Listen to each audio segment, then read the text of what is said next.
भाजप खासदार अशोक चव्हाण आणि शिवसेनेचे आमदार हेमंत पाटील यांच्यात राजकीय रस्सीखेच सुरू आहे। अशोक चव्हाणांनी शिंदेंवर टीका केली तर हेमंत पाटलांनी चव्हाणांवर गंभीर आरोप केलेत। यामुळे महायुतीतील अंतर्गत वाद समोर आलेत। पाहूयात खास रिपोर्ट। पाहुणा येतो बाहेरून, त्यांनी नांदेडला यावं, त्यांचं स्वागत आहे, पण जाता नांदेड काय देऊन जावं। परत ती काय फस्त करण्यासाठी मागणी होती का काय असं मला त्यांना सवाल करायचा आहे। राज्याचे उपमुख्यमंत्री एकनाथ शिंदेंच्या नुकत्याच झालेल्या नांदेड दौऱ्यावरून भाजप खासदार अशोक चव्हाण आणि शिवसेनेचे आमदार हेमंत पाटील यांच्यात सुरू झालेला हा सामना। शेतकरी मेळाव्यानिमित्त उपमुख्यमंत्री एकनाथ शिंदे रविवारी नांदेड दौऱ्यावर आले होते। एकनाथ शिंदे यांच्या या दौऱ्यावरून माजी मुख्यमंत्री खासदार अशोक चव्हाण यांनी टोमणा मारल्याचं पाहायला मिळालं होतं। नांदेडला विमानसेवा सुरू आहे, पण आले तर काही देऊन तरी जावं असा टोला चव्हाण यांनी एकनाथ शिंदे यांना लगावला।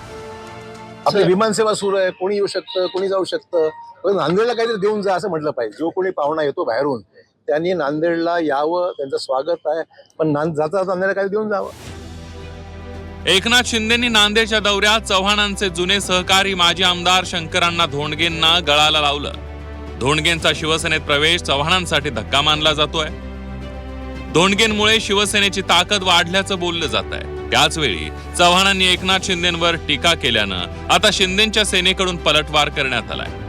72 वर्षांपासून अशोक चव्हाण यांच्याकडे नांदेडची सत्ता असून त्यांनी फक्त घ्यायचं काम केल्याचा आरोप शिवसेनेचे आमदार हेमंत पाटील यांनी केलाय। गोदावरीसाठी आलेला 20 कोटींचा निधी फस्त करण्यात आला।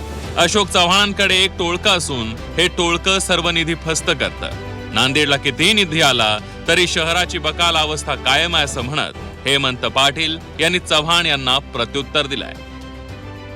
नांदेड शहराला कितीही पैसे आले, कधीही बघा नांदेड शहर हे बकालच आपल्याला दिसतं। हे टोळकं सगळे पैसे फस्त करतं।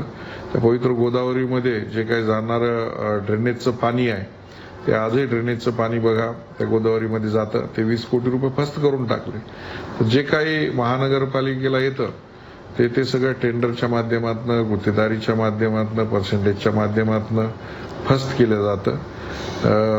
परत ती काय फस्त करण्यासाठी मागणी होती का काय असं मला त्यांना सवाल करायचा आहे। उपमुख्यमंत्री एकनाथ शिंदेंच्या नांदेड दौऱ्यावरून अशोक चव्हाण यांनी कोपरखळी मारली खरी, पण आमदार हेमंत पाटील यांनी थेट प्रहार करत जोरदार पलटवार केलाय आणि त्यामुळे महायुतीतला वाद चव्हाट्यावर आलाय। त्यामुळे राज्य पातळीवर महायुतीत सारं काही आलबेल दिसत असलं तर जिल्हा पातळीवर मात्र दोन्ही पक्षांमध्ये अंतर्गत धुसफूस सुरूच असल्याचं पाहायला मिळत आहे। त्यामुळे या अंतर्गत संघर्षाचे त्या काळात काय पडसाद उमटतात हे पाहणं महत्त्वाचं ठरणार आहे। संतोष मोहिते, झी 24 तास, नांदेड।